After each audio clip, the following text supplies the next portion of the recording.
The land use working group, there are 9 of us. So there's Matt from Better Homes Enfield, there's Carol and Ian from Enfield Road Watch, Dave Cockle, who's here from the Enfield Society, Yasmin, Lindsay, myself and Bob Page, all from EnCaf, and then Andrew Newman from the Friends of Forty Hall Park and Forty Hall and Bulls Cross Study Group. As it's evolved, we've worked in small groups, and each group has focused on something different. So an early priority for us was the importance of sufficient green space. And as you've heard already, this year we've been campaigning hard for the new proposed park, Banbury Reservoir Park, in the southeast of Enfield, in the perimeter of Banbury Reservoir. We had a successful community hub. We also participated in the Canal and River Trust day, and they sponsored the community hub, which was great. And as Francis said, we'll be following up later in the spring with other partners like the council, Lee Valley Authority, and Thames 21. We've renamed ourselves for the purpose of local plans. So if you see anything anywhere, look at today's dispatch. You'll see some stuff from Action for Enfield's Future that began when we did the petition 2 years ago to get what we felt was an appropriate length of time for councillors to engage with residents about the revised local plan when it came out. Well, it did come out, we did get 12 weeks. And on the council's website, you may have seen, they've promised councillors will reach out to residents. We've been lobbying councillors to run ward forums.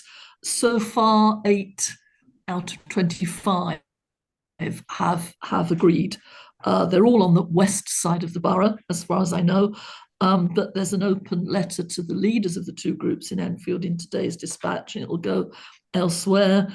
So that's awareness raising. I don't think we suppose that this will make a difference to the vote on March the 6th because of the nature of majorities and all the rest of it. But we feel it's an important piece of awareness raising, and it's hugely important for councillors to speak to residents about their plans for the ward. There's a breakdown of what is happening to each ward on the EnCaf website if you wanted to have a look at it. And our major work on this, we've been meeting on this specifically for well over a year now.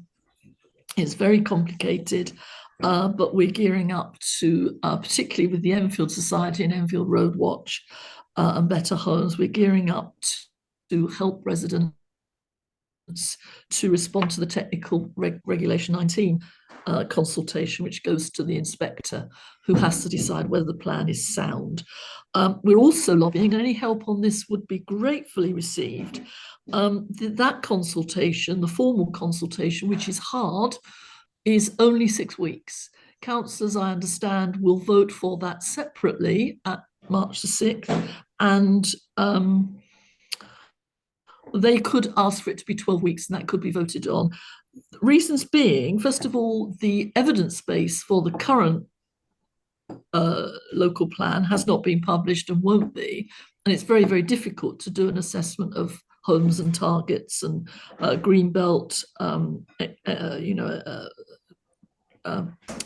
think what the word, but removing land from the green belt. That all has to be evidenced, and so far that evidence hasn't been available. If it becomes available after March the 6th, we've only got 6 weeks in which to scrutinise that, bearing in mind that that's also 2 weeks of Easter, and families may well be busy at that time. So we really would like 12 weeks for that consultation, and it's regarded as good practice, consulting with residents, as you know. Another subset is what we call energetics, or Enfield's Energetic District Heat Network. We recruited Georgia Ellis-Smith and someone called Sydney who's very active in Haringey in their equivalent of EnCaf. Andrew, who I don't think is here, but he's a member of the core group, Matt and myself. We're busy awareness raising about the district heat network and what it will mean. We think it's seriously um, uh, uh, it is not contributing to a decarbonised future, let's put it like that, in many, many ways.